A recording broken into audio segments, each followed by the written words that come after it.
Welcome, friends, to our Sunday gathering. Isn't that a peppy song? Living our best life. That is our theme today.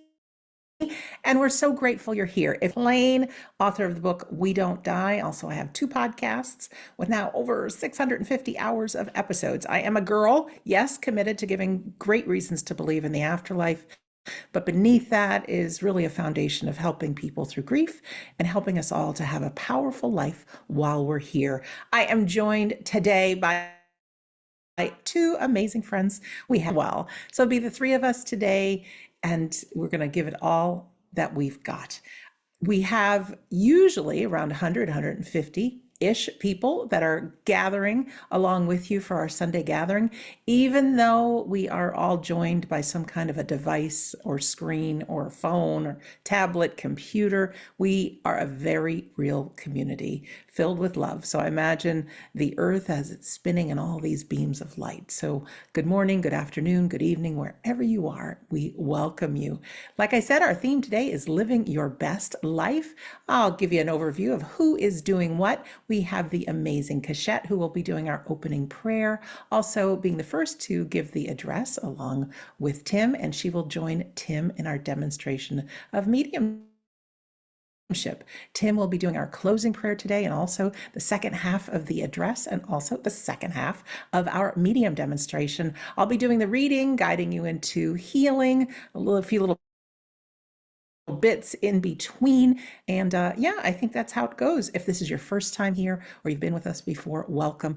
I'll explain more as our Sunday gathering goes along. But you're not only joined by friends and loved ones, but loved ones in the world unseen. So we really celebrate life and the afterlife. With that, I'm going to turn it over to Keshette for our opening prayer, please. Hello, everyone. I'm Keshette, and I'm truly in this moment with you all, living my best life.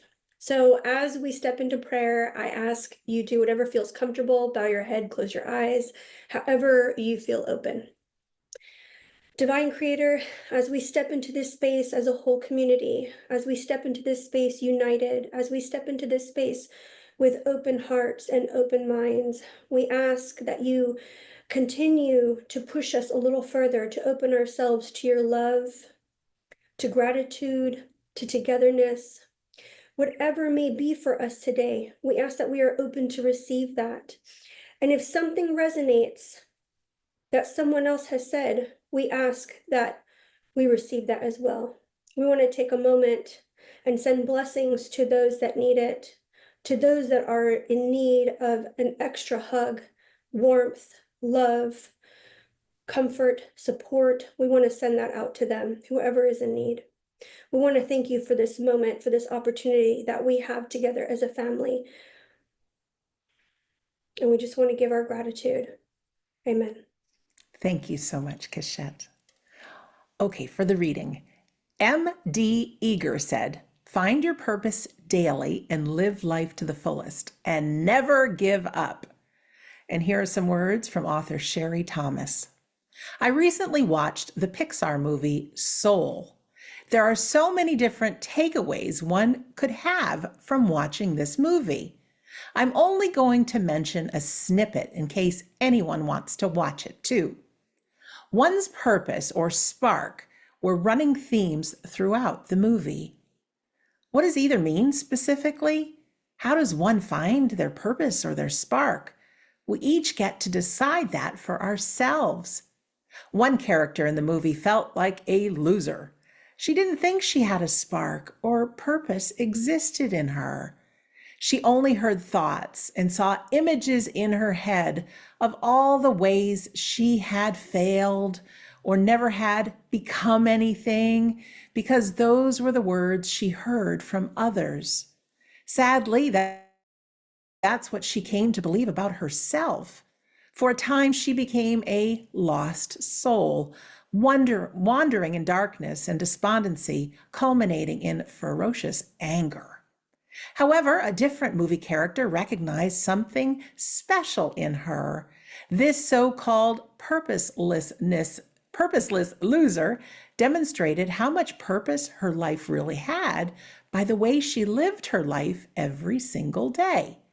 Just by the way she excitedly walked down the street and experienced the beauty of simple things, or how she expressed the appreciation to another, how she recognized the passion someone else had, or the talent they were at something they were doing, and then made the effort to reflect that back to them, or how she savored the taste of a favorite food or noticed a whirligig floating through some trees. This character had felt he was so full of purpose and spark and was trying to help her find hers, only to realize she helped him see so many things he'd been missing in his own life. Her purpose was far-reaching, even though to some it was viewed as purposeless. At one point in the movie, she thought maybe her purpose was walking because she felt well when she did that. And she did, because her walking was her enthusiastic love of life. She lived each moment to the fullest and from her heart and in a natural, organic way. And she validated those she crossed paths with. So I don't know about you, but I think that is purposeful to me. I also want to read a favorite story of mine. It's short. I have it included in my book, helping us realize that we don't need to look outside of ourselves for the answers. It is called Creation, a Sioux Indian story. The Creator gathered all of creation and said, I want to hide something from humans until they are ready for it. It is the realization that they create their own reality. The eagle said, give it to me. I will take it to the moon. The Creator said, no, one day they will go there and find it. The salmon said, give it to me. I will bury it on the bottom of the ocean. No, they will go there too. The buffalo said, give it to me. I will bury it on the Great Plains. The Creator said, no, they will cut into the skin of the earth and find it even there. Grandmother Mole, who lives in the breast of Mother Earth and who has no physical eyes but sees with her spiritual eyes, said, put it inside of them. And the Creator said, it is done. Don't you just love that? I do. Well, my friends, we're going to go now into our healing. We have a beautiful song by Tim McGraw called Live Like We Were Dying, or Live Like You Were Dying. Before we start, though, we know that we have people in our lives, maybe ourselves, that need some healing, maybe some pets. We sure know if there's some disasters and really hard things going on planet Earth. Keep them in your mind as we will send them to God and the universe to aid in this healing. But a nice way to enjoy and send healing is to be in that present moment. Listen to the words of the music. You can imagine people and places being whole and healthy and well and complete and thriving. Those in the unseen world, I know, use our human energy and they will redirect it to where it's needed in the world. And of course, anytime we truly offer authentically our love and healing, we get some back as well. So not 100% how it all works, but I know it does. So if you just like to join me in the healing, keep your eyes open or you can close your eyes. It's completely up to you. The next voice after this song will be our amazing Keshette and then Tim for the address. So let me get the song and we'll meet you back here in just a moment. Woo! That song gets me every time. And it speaks to a certain place and it speaks to a different chapter. And I hope that those of you who haven't heard that song just took a moment to really sit with it. So I know that we all have chapters in our lives. We can look back and say, that was the best time. I was really living it up then. It may have looked like going to the local ice cream shop once a month or staying up late with friends, sharing stories and laughing. Maybe it was that first kiss or moving out of your parents' house or moving back in to save money like so many today. A few months ago, I found myself going down memory lane of what I thought living life to the fullest meant or felt like. And I was missing a part of myself that was more carefree, bubbly, and magnetic. I yearned to feel that part of myself again and thought that meant associating that part with a time in my life that resonated that feeling or reflection. And much like Sandra said, you don't have to go back and try to catch that. Only realizing it was those moments that birthed that part of me. And I didn't need to go chasing a recreation of it. So many of us are in a different place than we were 4, 12, or 20 years ago. What brings us joy, empowerment, safety, adventure are different than what was. Living life to the fullest, living your best life is a different version than what was. And to me, it was once getting ready at 9 p.m. with my best girlfriends to go out on the town. Now it's sitting on the sofa with my 2 puppies in pajamas watching TV or getting ready for bed around 9 p.m. And when I think back to the times I've experienced grief and hardship, I realize what an impact it has made on my carpe diem or my seize the day. Living life to the fullest could be the being in the moment. Sometimes for me, it's brunch with my girlfriends and laughing so hard my cheeks hurt. Or it could be a moment of glimmer. And by glimmer, I mean catching yourself in a moment of joy, inspiration, completeness, or whatever that thing is that catches you off guard in such a positive and uplifting way. Today is a celebration. Open the good champagne, buy the shoes, dance in the rain. I have a photographer friend who is in Barcelona. In 2022, he used to live here in Texas. In 2022, his dog Midnight passed away. 1 year later to the date, his house flooded from a horrible storm. Over the years, he and his wife would travel to many different countries. They visited Barcelona many times, and they made a trip while the damage in their home was being fixed. One day, they're at a cafe in Barcelona. His wife was expressing her sadness, and he was feeling every bit of the same. And out of nowhere, he said, "What if we move here?" And her face perked up, lit up like the sun, and said, "Really?" Now, about 10 days ago, he wrote a 1 year anniversary Facebook post, and it really inspired me to read it to you. So I got his permission. It's official. 1 year in Spain. What a feeling. People often ask why we left Dallas and what's so special about Barcelona. The answer? Nothing really. We just took a chance on something that kept calling to us over and over. I know some people picture us living a glamorous lifestyle here, yachts, champagne, the south of France vibe, but that's not it at all. Life here's different, simpler, in ways that slap you awake.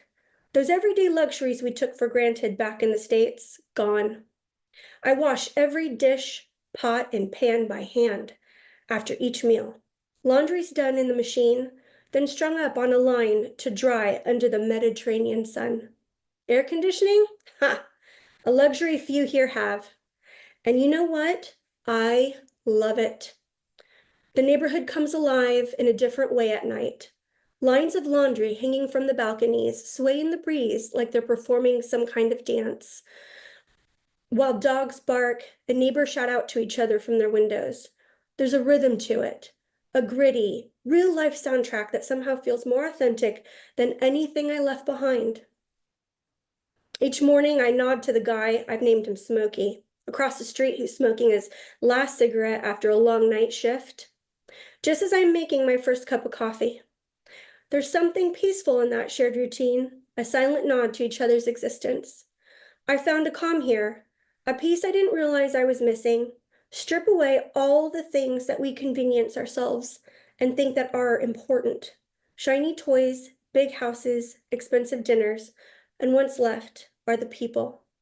The relationships we neglected, the bonds that needed repairing, the love that was always there waiting for us to notice. Yeah, there's things I miss, bits of the life I left behind, but for every small comfort I've left behind, something new and equally beautiful has taken its place. It's fascinating how quickly we adapt, rip away the familiar, and yeah, at first it's terrifying. You feel raw and exposed. You shed the old life without a second glance, and suddenly you're walking on new legs, stronger ones.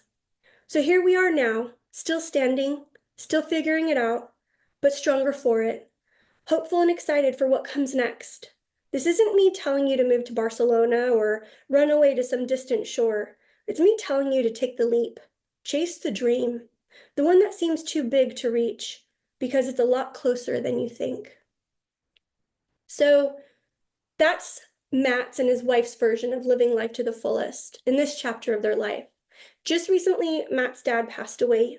Yet again, another loss. Only this time, because of the reinvention of self and healing and living life to the fullest motto, he was more equipped and ready to process his father's passing than he would have been a year ago. Now, as the holidays approach, I know it can be a difficult time for many, where we forget to take time to smile, take time for healing, and take time to really live. With that being said, I'd like to leave you with a poem. This poem is by Mary Elizabeth Fry, and it's called Do Not Stand at My Grave and Weep. Do not stand at my grave and weep. I'm not there. I do not sleep. I'm 1,000 winds that blow. I am the diamond glints on snow. I am the sunlight on ripened grain. I am the gentle autumn rain. When you awaken in the morning's hush, I'm the swift uplifting rush of quiet birds in circled flight. I am the soft stars that shine at night. Do not stand at my grave and cry. I am not there. I did not die. Now, here at We Don't Die, we are a community of support, love, and healing, and a firm believer of living life to the fullest. Whatever your circumstance may be, however deep the grief is, make sure to take time to discover what living life to the fullest feels like in this chapter of your life. Thank you for giving me this opportunity to spend time with you. I'm going to pass it to Tim.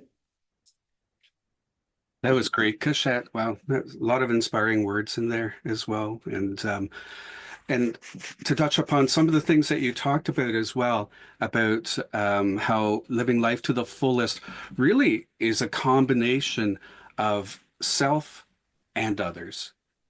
There's a time when it is ourselves. There's a time for reflection. There's a time for us to have a look at what's going on. Are we living our life to the fullest, and reflect on the past? And it's wonderful, those memories that come up, maybe the things we shouldn't have done when we were teens or a little bit older. But those are the ones that bring smiles to our faces, and thankfulness that it, it didn't get out of hand. And then there's different phases of our lives too, and different people and different personalities, and what fulfills one can be different from somebody else as well. When we're much later on in our lives, we would often look back and hopefully focus on the good thoughts and know that actually the secret, and this is kind of not the secret, the book, I don't mean that. No copyright infringement here. But I think the secret to fulfillment is that you're going to do it anyway. It's going to happen. You might look back, but in those moments in which you say to yourself, I'm feeling a little like things are stagnant, or I need a change, even as simple as that. You're that cocoon turning into a butterfly. I need the change. Something's not quite feeling the right way.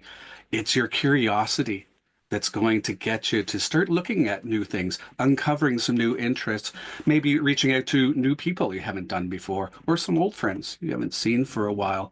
And oddly enough, those little bits and pieces, that little bit of curiosity will challenge yourself to grow.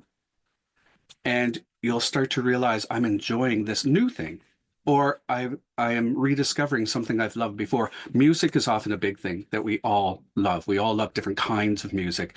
And sometimes just finding that quick moment to sit by oneself and just listen to the song that allows us to kind of go within. That's a fulfilling moment. It can be as brief as that. And as Keshette mentioned, sometimes there are challenges, and I challenge anyone to say they have a life without any challenges. We all do. And we all face those different ones at different stages, health, age, just name it. There can be a number of things that are needs that we are working through. And we may ask, why are we working through those? It's part of living. It's part of this. The world is a stage, as Shakespeare said. It's part of this stage that we are going through, that we are existing, and then we will cross over and find out exactly what all there is in that realm. And look back at this stage and realize that some of those little things that were irritating, were really nothing at all. But instead, we will, I believe, remember the joy that we had, the friends that we had around us, the family that we clung to, those that supported us, and the times that we supported others. It's just something we want to balance, because I know there are times that we will look at, we want to have more fulfillment in our lives. And we'll look at what is it that could happen with that. Maybe you're feeling you're giving too much time in one area, but maybe this is a time in your life in which you have to give so much to someone else. That's okay. And that you will always find still that quiet moment to reflect, to recharge, to find yourself, and know that it's up to you, and you can send it out wherever to the universe you want to, but it's up to you to be able to expand your part, your enjoyment of that. Regardless of what's going on in your life, you will have to deal with that, and you will deal with that.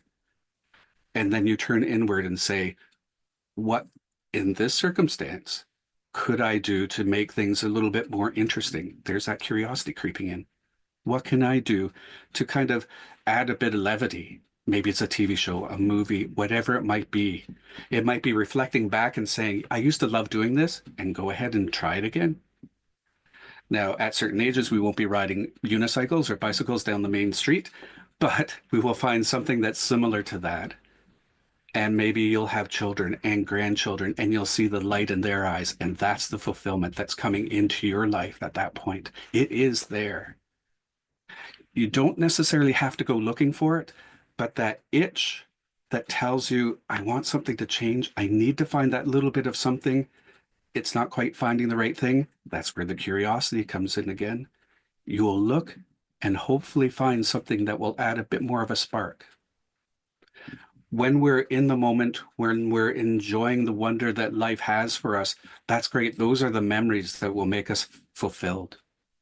And perhaps maybe even in those moments, we might want to plan ahead, because I also believe that leading a fulfilling life is a combination of planning and just happenstance, if there's such a thing.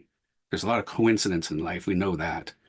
But if we want to, when we retire, say, live in an island, live far away, go to Spain, wherever we may want to go, there will be a little bit of planning that will be involved in that. Maybe it's retirement funds. But also we can be wide open to whatever is best for us. We don't always know what's best for us. Have we ever? When we were a little kid, did we always know what was best for us? That's why our parents were there. So even I think as we go older, we don't always know what's best for us. Let's leave it open. Let's leave it to the things that interest us. Because as we explore, as we have those little moments that kind of click with us, that make us excited, those are the things that fulfill us. They will grow and grow and grow. Those will be the things that we look back on and remember. But as I said at the start, it's going to happen anyway. I firmly believe that given our circumstances, given who we are, our personality, where we live, all of those things, shake those things all together, we will end up having our life as fulfilled as possible. So as long as we remember when we're not feeling that way, when we're feeling low, when we're feeling a little bit down, a little bit beset upon, or when we know we've got to do so many of these other things that have to get done, just take that moment for yourself and think back, what little piece could I have that would make me happy today? And then that will grow and that will grow. And it's a good combination, a little bit of me without being selfish and a little bit of others without giving everything and being a people pleaser. Instead, you do what you know you have to do, but you look for the things that would add just a little bit of levity, a little bit of enjoyment to your life. It could be filling out a crossword. Maybe you haven't done that for a long time, and just getting that done is a sense of fulfillment for that day. Whatever it takes, it will get you going. And with the mind and the thought towards, I want to look forward to something that's nice, maybe nicer than I have currently. We set that wave out there. We sent that intent out there. And in a way, that's planning as well, because we know I'm in this situation. I want to be over there. So I will plan that way. And I believe it's part of our human nature to want to live that fulfilled life. So our goal will be towards that fulfillment. As best as we can in the situation that we have, we can always look forward for it. So I wish you the best day today, and may today be as fulfilled as it possibly can, because it will be. It's just the way the world is. It can be, it will be, it can be a positive thing. Keep our curiosity going. And thank you. Thank you so much, Tim and Keshette. Oh, love you guys. So much enthusiasm and joy and wonderful words. And I just want to let everyone know we do read your messages that you're typing in the chat box, but we're in the heat of the moment, so we can't type back. So thank you so much for all the kind words that are coming through. We appreciate it. We are going to move on now to our demonstration of mediumship. And this is where our friends in the spirit world can say, hey, folks, we're still here. We're still part of your life. Now, my favorite thing to say these days is Tim, Keshette, and I are what's called panelists here on Zoom. So our words, hopefully, will land with everyone. We will have some members of the spirit world work through Tim and Keshette today as our mediums. And I know everybody is on their edge of their seat praying and asking your loved ones to come through, and they might. However, I like to say that our members of the spirit world are panelists too. So if you listen into what they have to say and you listen into how close they are to the people, their loved ones, and if you listen into the message, don't be surprised that you might say, hey, I could use some of that myself. So I like to say our friends that come through our mediums are panelists from the other side, and their messages really are for all of us. Okay, so are you willing to do that and pull the messages towards you? I hope so. That being said, there will be some members of our community that will get some short readings today. We do the demonstration of mediumship to let everybody to know that we do survive physical death. We are still us with our fabulous personalities and our love for life, just life on the other side, where we get to continue living life to the fullest and living our dreams and doing things as well. But they can easily keep one foot in our world and keep one eye on us. And I'm not surprised if they multitask and they can be in both places at once. It sure seems like that. Anyways, so Keshette will go first and then Tim, and we'll work with some members of our community. Who picks? Well, it's the folks on the spirit side of life they probably have it all planned out as to who's going to work in what order. They will use everything Tim and Keshette have. They'll use their memories, their pictures in their mind, their thoughts, their feelings, could even be the sense of smell and taste, music, you never know. They will do their best to describe themselves to Tim or Keshette, and they will do their best to describe the person in the spirit world that is connecting with them.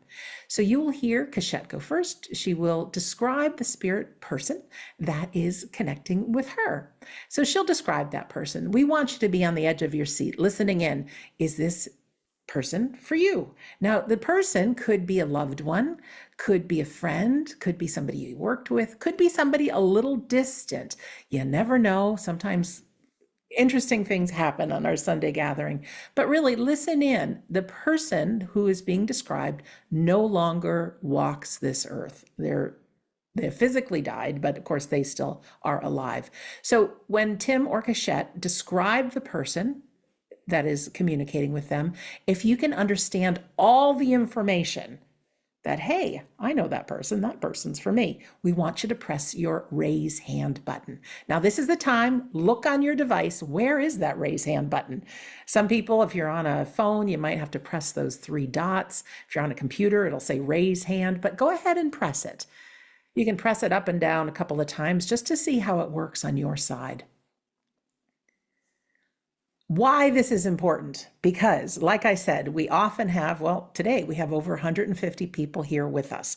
There could be several people that can understand the information, those bits of information.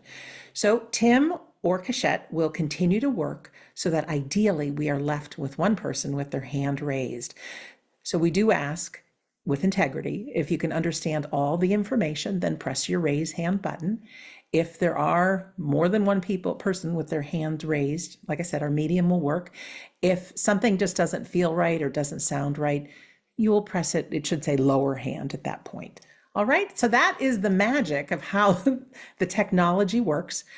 Next, if you are somebody who works with our medium, I'm going to press a button on my side. You're going to get a pop-up on your screen and a unmute button will magically appear. You don't see it right now. We don't need your camera on, even if you tried, we won't be able to see you, but we do enjoy hearing your voice. And all I want you to respond is we want mediums to do the work, whether you're on our Sunday gathering, whether you book a medium reading, whether you go to a medium demonstration somewhere, let the mediums do the work. All we need from you is a loud and clear yes, no, or I don't know to the information that they give you. Yes, meaning, oh, I understand that. No, meaning, nope, don't understand. And of course, I don't know. You just may not know. Don't worry about saying no if something doesn't fit.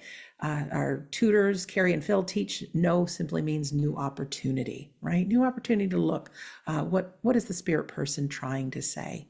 So it should really be that we're all left knowing that Tim and Keshette are working with our loved ones.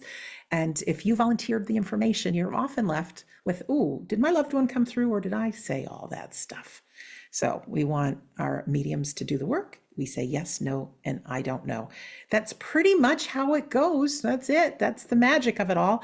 Both Tim and Keshette are been long time in our community and working with mediumship, and they're just awesome people. You know, it's not easy being a medium because really, you know, the people in the spirit world use our imagination. So to say, what's my imagination and what's from the spirit world, they're out on the skinny branches. There can be nerves involved, but to just work through those nerves because of being here, and they have a bigger commitment to mankind and to the spirit world to let their voices be heard once again through them. So they have a huge commitment. It's risking it, you know, it's not an easy job, but they do have so much love, and we're so grateful they're here today. So before we do a medium demonstration, we love to play a piece of music. So Keshette played a great song picked a great song by Coldplay with some gorillas. You can dance in your seat. We build the energy. And I also love to imagine, because that's how we communicate with our loved ones, remember, that they're with us. Party in your mind and talk to your loved ones as the song is playing. And then when the song is over, we'll have Keshette up first for our demonstration. Let me find this awesome song by Coldplay. We'll have a little dance party. I love that. I was dancing in my seat. Welcome back, Keshette. Hello, I'm so excited to be here, and what an amazing song. I was dancing in my seat. As Sandra said, I just need a yes, no, I don't know. Please take all the information, and as I blend with spirit, I am aware of a lady stepping forward. I do feel that this is Mom, and I actually want to call her Mum. So I know that she was not born in the States. I do know that Mom liked to have tea and biscuits at the same time every day. She was regimented with her tea and biscuits. And I also feel that she would get her tea from a very specific shop in town. And I know that this town was not a large town, it was a small community where they sold teas and pastries and such. It was a very specific brand because she was particular about her tea. Thank you very much. All right, friends, if you can understand that information, go ahead and press your raise hand button. And I know we had some friends raise their hand right after she said mom, but I took your hands down. So please, if you put your hand back up, if you can take all of that information. No hands up just yet. I'm fine. I'm going to add something here because I feel that she would have sent you to go purchase this tea and you came back with the wrong kind and she sent you back to get the proper label. Thank you. Might need to think back in time, but who does this resonate with? Raise your hand. And if you, okay, let me try something else. If you can't take this for mom, then I'm going to shift the relationship and say this was for grandmother.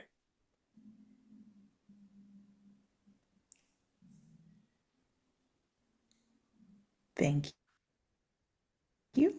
Who can recognize this as grandmother?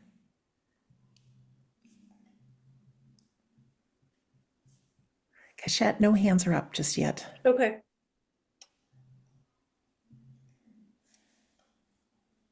I can't change the evidence. I know she liked her tea. I know she liked a very specific brand. I also feel it would have been in a tin container. And I know she could only get it from a specific shop. So I'm going to stick with the evidence and drop mom and grandmother and say, I have a lady in spirit. You would know that she would have loved her tea from a specific place in a small town from a tin container. And you would have purchased her tea before and she wouldn't drink it. And she had to have that specific brand. Thank you. Who can understand this? So again, it might not be mom or grandmother, but there's a woman with her tea.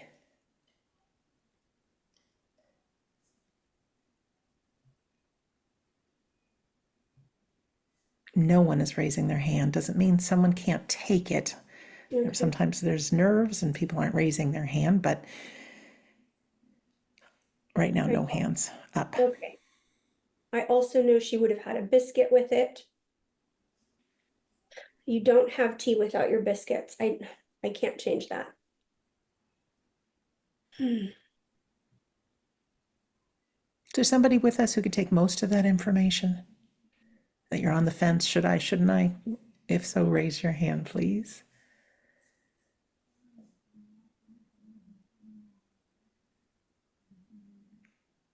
Greta has her hand raised, and so does Jane.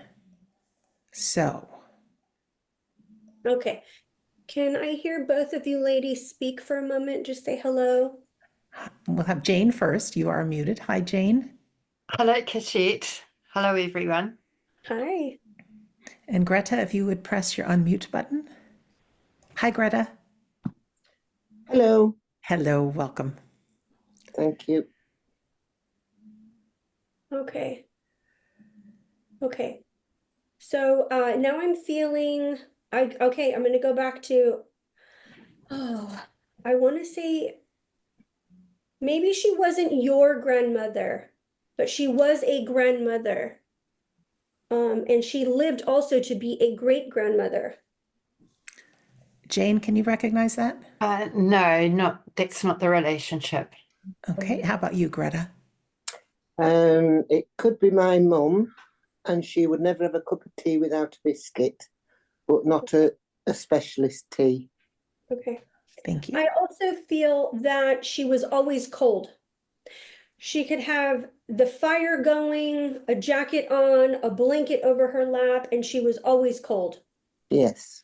That's Greta. Jane, can you understand that? No, Okay. Okay. no, Greta, is it that's okay not if I me. work with you? Yes.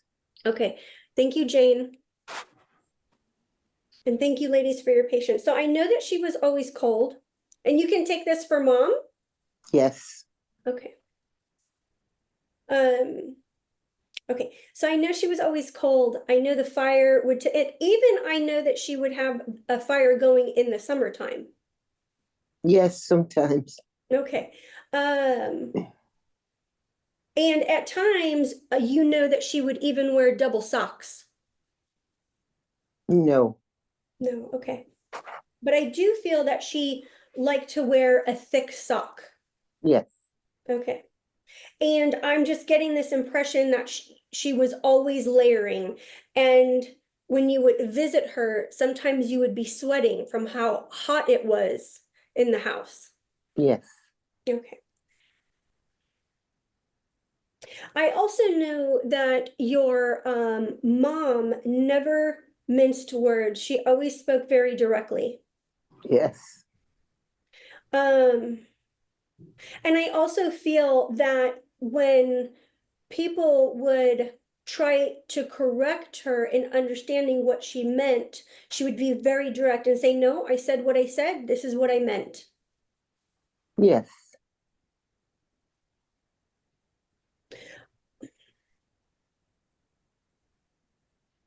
I also get the impression that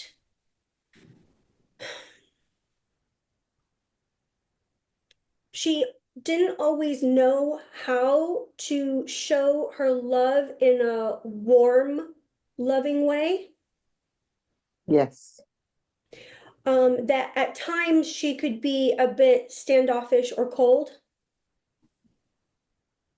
Not really, no. Okay.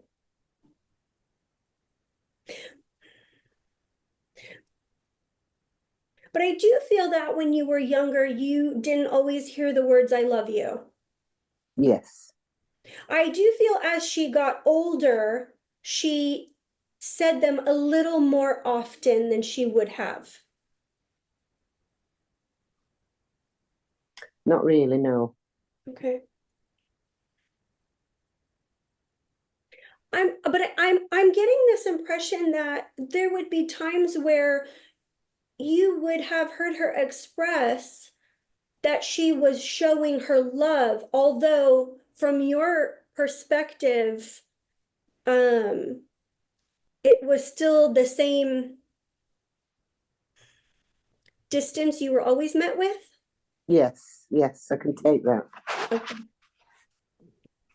So I feel sometimes in her mind she would say it even though it wouldn't come out. And I know towards the end of her life she wasn't able to communicate as well. Yes. But I know since she wasn't able to communicate with her words as well, at times she would write down her thoughts. No. Okay. Then you understand she would be frustrated that she couldn't get the words out.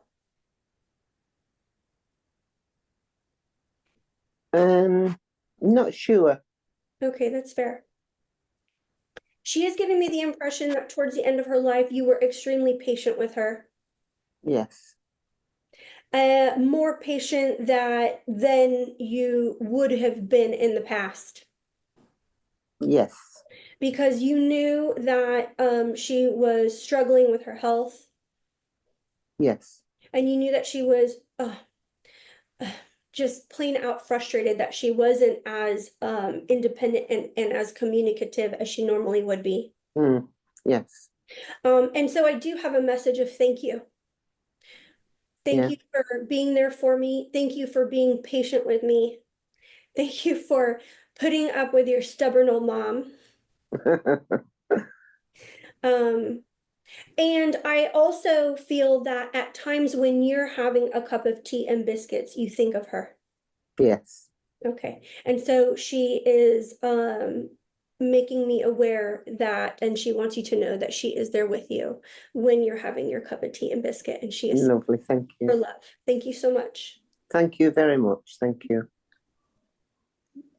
Thank you, ladies. Shall I do another one? Yes, please. Okay. And then we'll go to Tim. I am aware of a gentleman. So I do have a gentleman here. I do feel that it's uncle.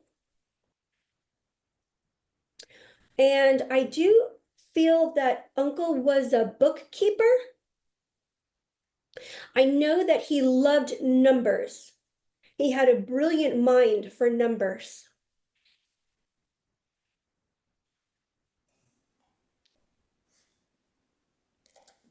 Can anyone take that? Uncle, bookkeeper, brilliant mind for numbers. Nancy has her hand raised.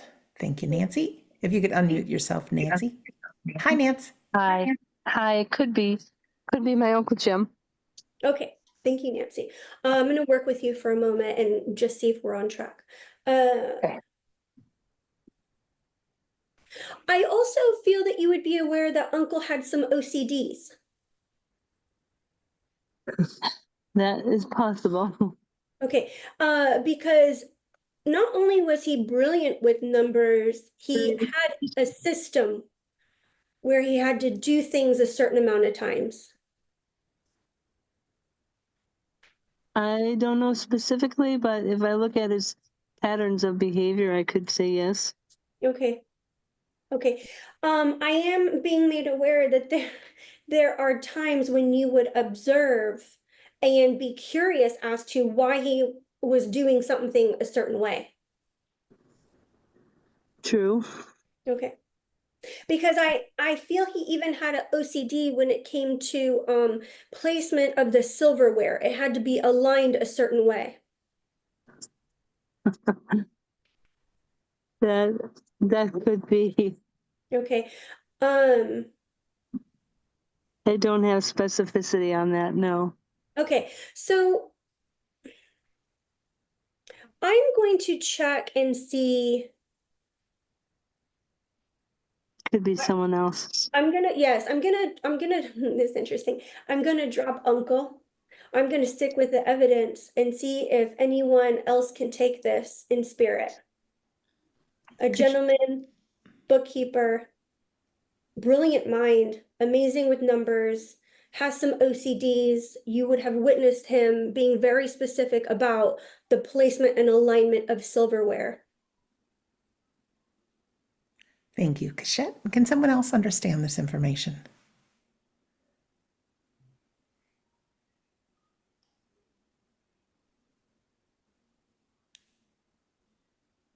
No. No hands. Okay.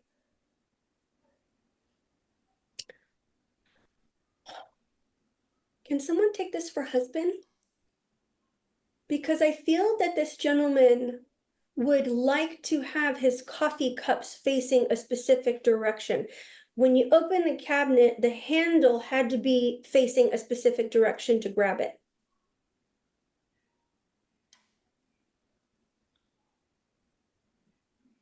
Does this make sense to anyone? Raise your hand if you would. Barbara has her hand raised. Thank you, Barbara. If you could press your unmute button. Hi, Barbara. Hi, could it be a lawyer instead of an accountant?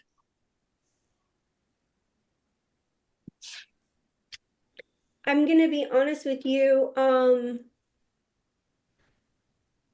I don't believe so. And I don't necessarily think this was an accountant. I just think he was a bookkeeper. So not someone that would have done someone's taxes, but always kept a record of the numbers of expenses. Yes. Okay. So I'm gonna work with you for a moment, Barbara. Can you take everything else, OCD, placement of cups, Yes, and uncle. and uncle? Okay. Thank you. Okay, so Barbara, I do feel that I'm possibly with you. Uncle would have actually tried to correct how you used to do things, or how you did things when he was in your presence. Yes. Okay. And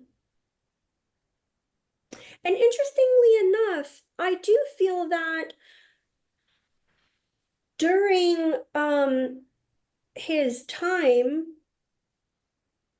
meaning I'm trying to find my words. I feel that he wasn't officially diagnosed with OCD. Um, I don't believe that there was an official diagnosis back then, but he always had repetition of things, or things needed to be a certain way. Yes. Okay.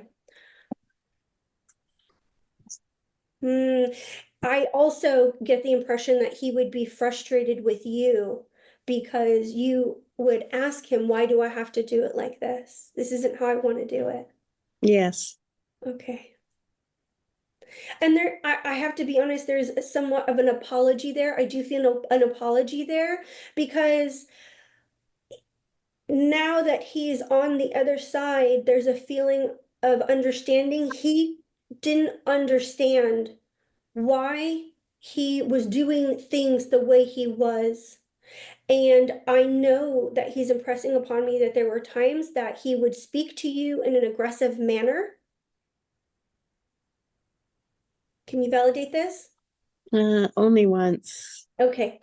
But I do know that because his mind worked compartmentally, things had to be compartmentalized, that at times there was a frustration that came from him towards you.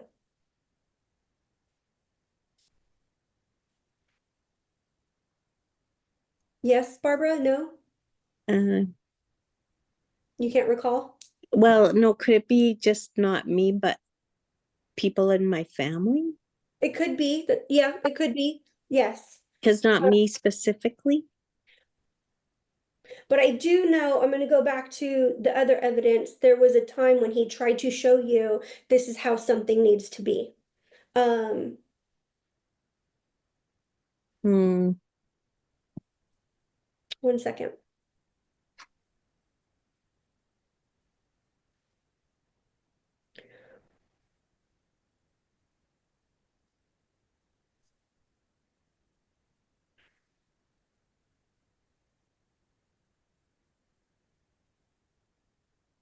So with this gentleman, I know that most of the family members couldn't understand what he was going through, because Yeah. I'm getting the impression there were no other family members that had this type of compartmentalizing mind. Yes. Okay. I still feel an apology. Forgive me. I didn't know what was going on. And maybe only you can understand what he's apologizing for. Yeah. Yes, he owes apology, but not to me. I also get the impression that there are some family members that would make him feel bad for being different. No. Okay.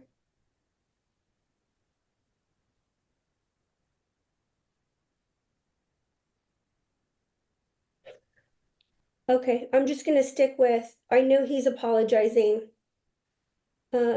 He didn't understand why his mind worked the way it did. He was both brilliant and frustrated. Um,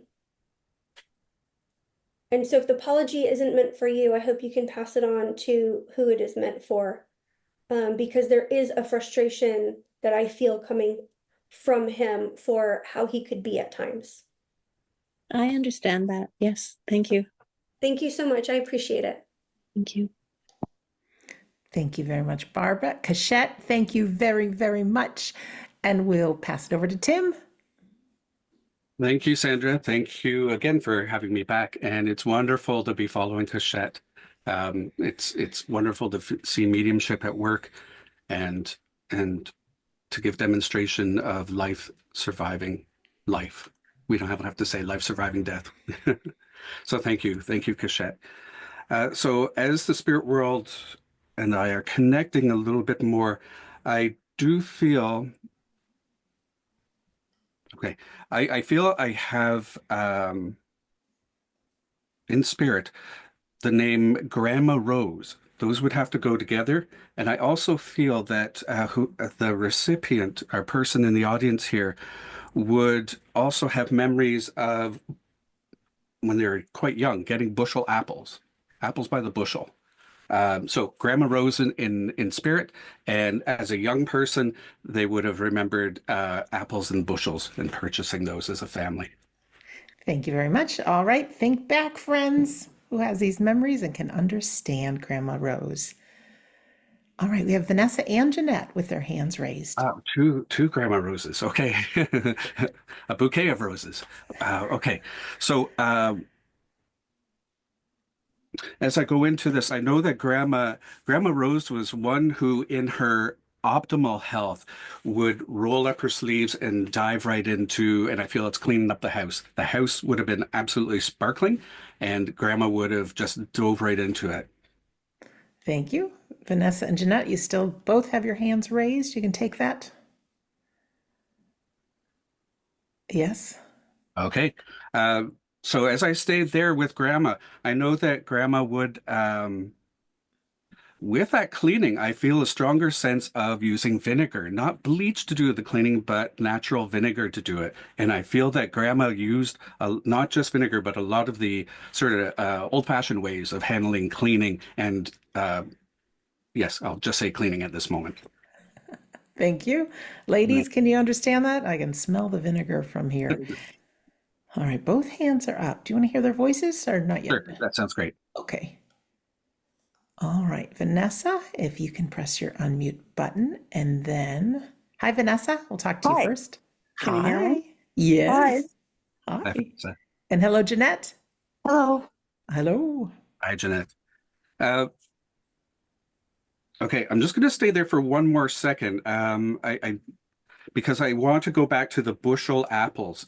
That was at the very beginning, the very first thing that came through. So you would remember as a young girl going to buy apples by the bushel, but I feel it's at an apple house. They might call it a cidery, but apple house rather than a grocery store.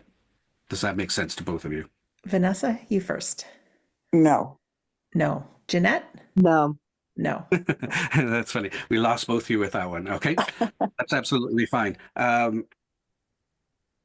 Okay, so I'm going to go back to Grandma and her vinegar, and I know that she would have happily enlisted family members to help her in the cleaning as well. And I do feel her, again, it's rolling up the sleeves and saying, let's get at it and let's get to it. That was her way of approaching it. We'll just get this job done and then we'll be able to sit down and relax. Vanessa?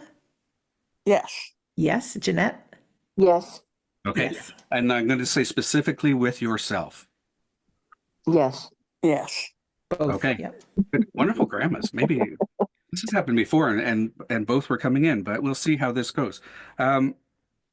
Okay. Now she's letting me know that Grandpa was a smoker and she wasn't fond of that in the house.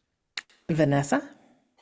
I'm not sure. He had been passed away before I was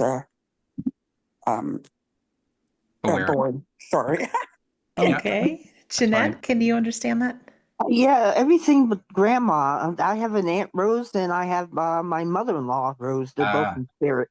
Okay, so thank you. There's our distinguishing thing. I do want to stay with Grandma. Okay, thank you. All right. Thanks, But thanks, Jeanette, and keep listening too. Okay. Vanessa, so if I can come back to you.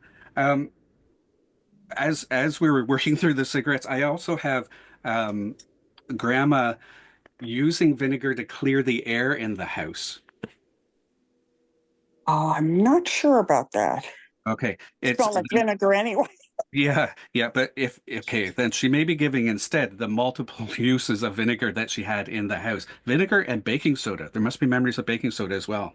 Yeah, yeah, she Okay. did all the old-fashioned things. Yeah, and all of that. And I feel that although she didn't have a great deal of say silverware, a great deal of silverware, what silverware she did have, that was a good use of that baking soda. We're getting household hints here, I think. Baking soda and vinegar to polish those up. So she had a smaller amount, not a large amount. Yeah, Okay. yeah. Um, but it was really important that it was clean. I want to Bob- yeah. And I want to go to her go get 'em attitude because I feel like there was when you were in grandma's, when someone was in grandma's presence, you couldn't help but be swept up by her enthusiasm. Yeah, I'd Yeah. say so. Okay. Yeah, And she it's was not that strong. it's the, yeah, and it's that go get it attitude, as if she wouldn't necessarily sit by for being passive. She's not a passive person. No, she's not passive at all.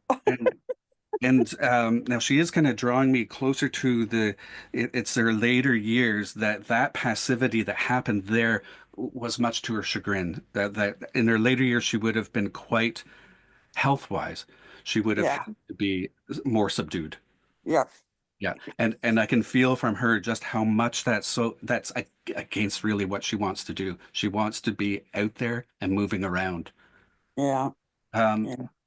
there'd be memories of and I feel too like grandma's a go-getter, absolutely, because I feel that grandma in cleaning the house, she might even put in a step or two like a half dance almost. Uh, Feel free to say no if that's too far. yeah, she certainly enjoyed it and felt she was in her happy place when she was cleaning up. Yeah, And she and also did it as a living. yeah, So, okay. And bringing other people into it, like I feel other family members bringing it into them. It's almost like a scene from Mary Poppins, where, the whole house is just being, polished and cleaned and orderly. I feel that before she was finished, that Grandma would have had every stick of furniture in an exact place. yes, And yes. and with that furniture, now she's giving me details of wood, like wooden chairs, wooden tables as a kitchen Mm-hmm, set. Yeah. mm-hmm. And it feels like that's more like blonde wood, if you know what I mean, not the darker set, but the lighter set. She had both. Did both. Okay. Then it feels like the lighter set is the more familiar one, the one in which it was more casual. Uh, I think both were. Okay. Um, because there's a bit of relaxing at that table more so than the because I do feel there were times in which she would have sort of more formalized dinners. Again, it's with the family. It's just Yes, it would be more formalized dinners and things would have to be put out specially for them.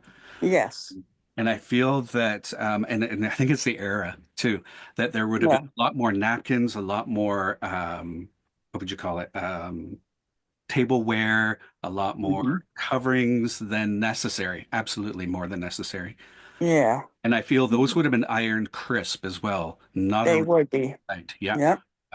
And that though, she's making me known that she's the only one that could do that. I feel like she Hmm. couldn't trust the ironing to anybody else because they wouldn't do it as good as she could. Yep, that's a lot of things. Yeah, that's great. And her kitchen, she's keeping in the kitchen and the she loved preparing for the family kitchen and the dining area Yes, because when she was done, it was sparkling. It feels like that whole counter was clear. There weren't like it wasn't. There might have been the bread box in the corner, but yes. other than that, things were absolutely cleared off. You could pretty much eat off of that counter. Yeah, she was anal about it. Yeah, Yeah, yeah, absolutely. And I feel that she would stay out there until it was dark and she could turn out the lights and know that her job was done. yes, yeah. Okay. Now I feel that now that she's giving me a push towards yourself there. Um, apples and apple desserts must have been very important. Does that make sense to you? Well, she liked apples. Yeah, and then also to yourself though too, and that you also enjoy and it feels like it's not just apple pie. Apple blossoms, I think, is what they're called. You would understand that for yourself. Apple blossoms. I'm not sure what that is. That's dough. Now she's giving recipes. First, we're cleaning. Oh, yeah. I used to make Yeah. apples and I'd wrap them in dough when I was like 16. Yes, and that's been passed down from grandma, correct? Right. Okay. Yeah, I had the Yes. old Betty Crocker cookbook. Yeah, yeah, or 4-H club. It could have been that too. And Yeah, the red one. her- It's yeah, a real old. she's very detailed, and she had all of these recipes up in her head. She must have been very, very quick, right up to the end. She did. Yeah. She did. Because she's even giving me the teaspoons, like a quarter teaspoon of cinnamon. And I'm not a baker or a cook of any sort, but and now I think, with her on my side. She is, I'm feeling there the delight in the fact that you continue on the recipes. It's like a family line that you're continuing. And there's also from her, as part of the message, is the feeling of delight with how you approach people, how you are inclusive, because she was talking earlier about bringing people together, even if it's a mundane task to them, about cleaning the house. Yes. Feel with her, she's saying that you're also great at including people, bringing out of them things that they might not have accomplished before. Oh, nice. And I feel that's with children, so that would be your children. Does that make sense to you? I don't have any children. Don't have any children. Okay. But I feel that you're bringing out, it's in those that you, Friends. yeah, and you bring out the best in people. You're an encourager, I feel, from her. And I feel that often goes unnoticed. And she's here to say, I see that happening. And I'm That's happy about it. wonderful. Oh, how So I'm wonderful. gonna thank you. Well, thank you, Vanessa, and thanks for being such a great recipient. Oh, thank you so much. It's wonderful to hear that. You made my day. Thank you so much. And thanks to Grandma too. Okay, so let's see who's wanting to step forward a bit. Oh my gosh, it has to do with food. This happens if I've skipped on a meal, maybe. I don't know. I would need a little bit more specificity. Okay, so I know I have a gentleman here who's stepping forward, and I know that, and I'm feeling like it's father. I'll come back to that, but for now I'll say father. And I feel that one of his favorite meals was pork roast. That's yeah, I'm going to make everybody hungry. That's the goal by the end of this, so that you're just craving food. And it has to be done in a certain way, but I feel that's a pork roast, and I feel that would have been Dad. That would have been his favorite meal. Dad's in spirit. Okay, let's see where that goes. All right. Thank you very much. Jeanette's got her hand raised. Hi, Hello. Jeanette. Hello. Hello, Jeanette. Hello. Hello. So you definitely recognize this for Dad. Oh God, yes. He was Okay. a porkaholic. Oh, but yeah. I'm there. I'm right there with ham as well. I love ham. But so with a pork roast with him, and I feel like there's two favorites. He would have had a taste also for boiled ham. Would you understand that? Yeah, like lunch meat. Yeah. Yeah, and that's almost like he could never get enough of that. Right. To a fault. Actually to a fault. Even over the pork roast, I feel there's that. He's bringing me back to the pork roast though, because I feel that would have been a time of family together having that meal, Yes. and that he was always complimentary to the chef. Well, he was a chef. Oh, he was a chef, so it was him. Not for a living, but he loved to cook. Yeah, for the family, because I feel though that there's a lot of thankfulness from him for preparing the meal. It's almost, how people say grace. I feel like he acknowledged the elements that were brought together. So if I stay with that for just a second, so I know he showed his appreciation and verbalized it to the family. Right. And okay, so he would have done the roast potatoes too, because there's roast potatoes with this. Mm-hmm. Okay.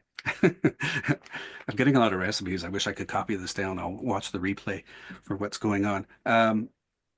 because with that pork roast was gravy. I don't know why he's going into the details. Would you understand the gravy part of that? Yeah, he make a gravy inside the roaster, and Oh, then he poured it over the pork roast after he sliced it. okay, I'm gonna move away from that. But and if you can stick to yes or no, that's great. Okay, I'm sorry. Because I don't know if he was going to give that much detail or not. But regardless of that, though, I know he had an eye for detail. It had to be specific, but he was gentle about it. Do you Yeah, understand?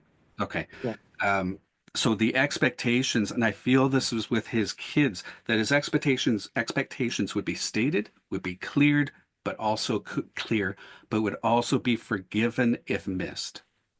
yes. Because I feel a lot of love from Dad. Like he just Oh, adored the kids. Um, and I feel too that and we were talking about fulfillment, of course, and the theme always comes back. And I feel from him how fulfilled he was that he had that family he always wished for. I don't know if you would know that specifically, but that's a feeling that I'm getting just to express right now. Not quite evidential, but that's the feeling that's coming through at the moment. Because from him, I know he spent a great deal of time finding out how each of the kids, what was going on in each of their lives. yes, And okay, so kind of like a man with anniversaries, sometimes we tend to forget them. He might forget some of the details, but of every little bit of it, but you knew his interest was there all the time.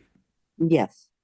Um, and I feel that the memory starts going even more so as he got older. Right.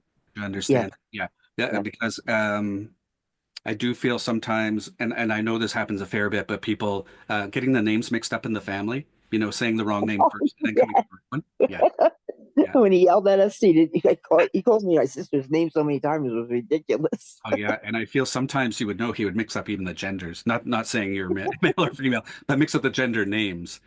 Call You it. go down the list. Yeah. And including the dog. You had a dog? Oh, yeah. Yeah. And I feel even the dog's name sometimes got into that list Yes. until it got the right name. He has a great sense of humor, though. And I feel Oh, that yes, he did. He was hilarious. and he didn't and it's self-deprecating at times, but in a good-hearted way. He wasn't really harsh on himself. No. Yes, yes, I mean. Yeah, yeah. And that's his view of life. I'm getting from him the sense that it's that sense of why sweat the small stuff. It's about Right. family, it's about interactions, it's about relationships. Yes, And I feel that's far more important to him. And I also feel with his work that he would have put family first before work as much yes, as he could. Um, yes, and I feel too there were times where that couldn't happen, and that almost that really hurt him inside when he had there must be a specific memory there when it's either spending more time at work or having to do weekends. uh spending more time at work.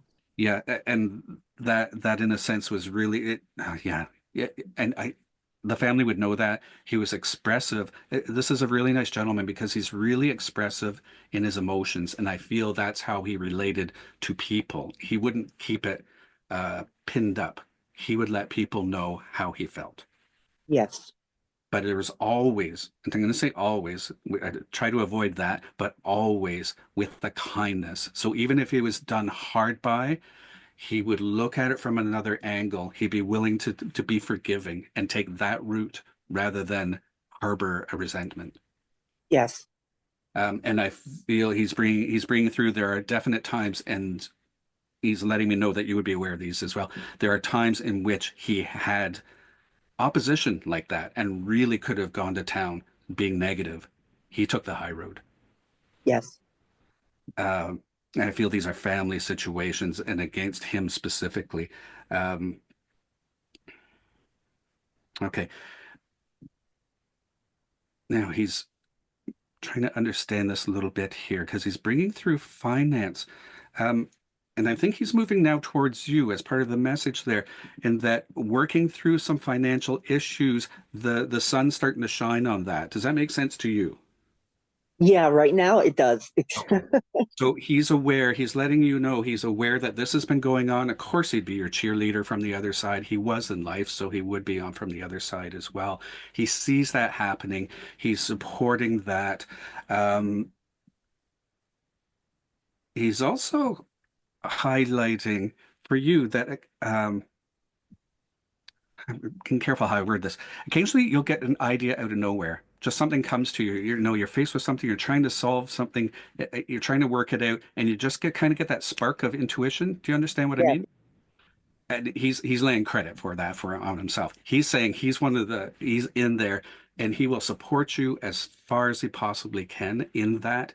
I'm just feeling directly from him that a reminder to all of us in a way, but a reminder to you that he will always be there.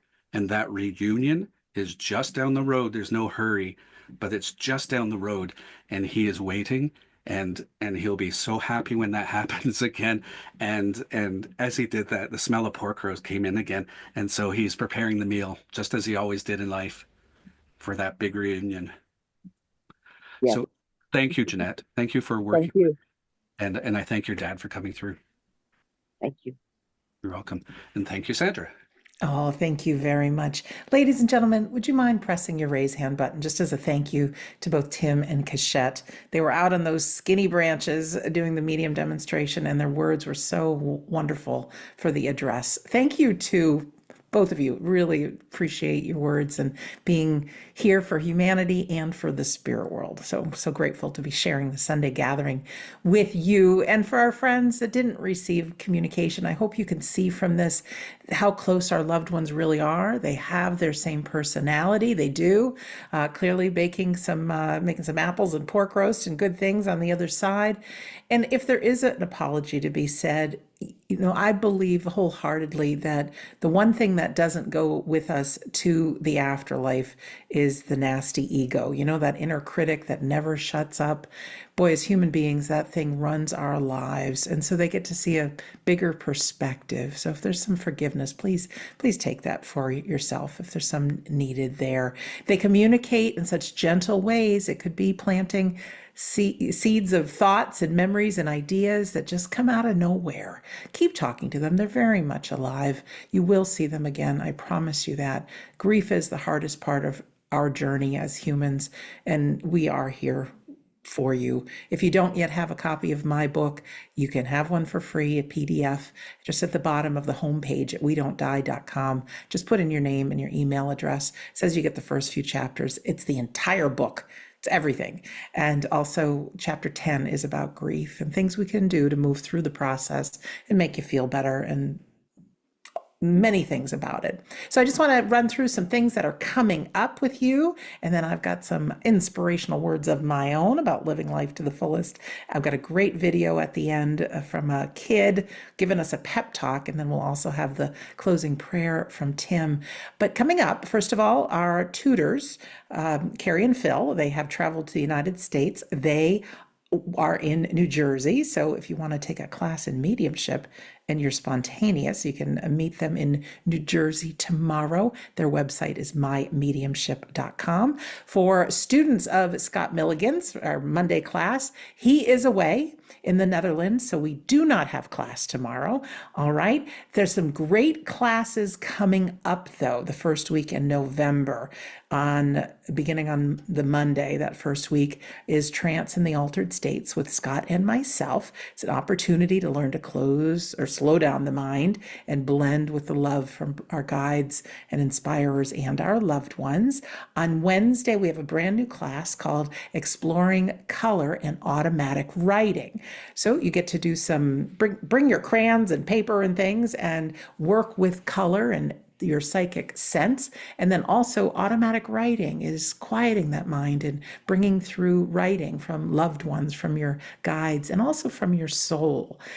On Thursday, we have a new class called Connecting with the Soul and the Spirit World. Whether you're a longtime medium or you want to find out how it all works, this is the class that really introduces you, and you get to practice both how your soul communicates and then how our loved ones gently work through. So you can see how what Tim and Keshette did today, how the spirit world used them and their thoughts and feelings and memories and things.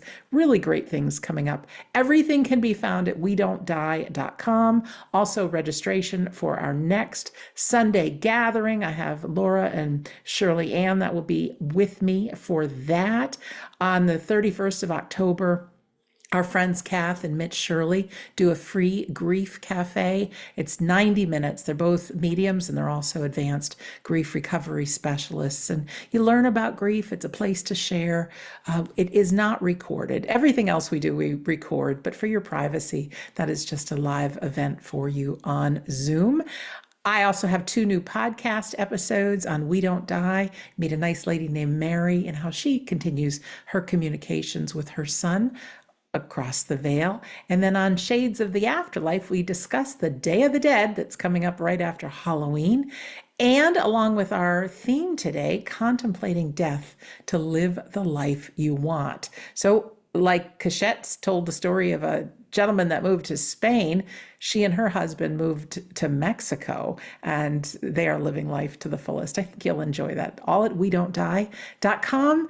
Last, I just want to do a shout out, excuse me, to our friends that have donated to make our Sunday gathering possible. We thank you from the bottom of our hearts. Yeah, the bigger our Zoom rooms get, the more money it costs. So it really does help with the technology and things. If you choose to donate, or at some point, you can go to wedon'tdie.com, go to the Sunday gathering page. There's a donate button there, but also you can watch past Sunday gatherings. You can register for upcoming ones. Yeah, that's all there, wedon'tdie.com. So just a few words for me as far as living life to the fullest. I heard long ago, when we do something new with someone we love, that is the best way to create a memory. So if we're living life to the fullest, we want to have these memories of these great things that we do. We want to be present. So let's think about that. Who do we love? What can we do that's new? And if you don't have a friend or a loved one to do it with, something new for yourself, just something you're interested in. You know, we human beings are funny creatures. We always think, if we get somewhere in the future, then I will do this. And then, of course, once you get there, you're already thinking about the next thing. So we seem to not live in the present moment as much as we should be. You know, if we've got a vacation or a cruise coming up, even before you go on that cruise or vacation, you're excited. And then you can be on the cruise or vacation thinking ahead to coming home and you can be miserable. Isn't that funny how we work? So take some time and just soak up. Pretend wherever you are that you're on vacation. It's your place. Live it to the fullest. Look for the little things to be grateful for. Maybe make a pork roast. You know, my mom just thawed one out for dinner.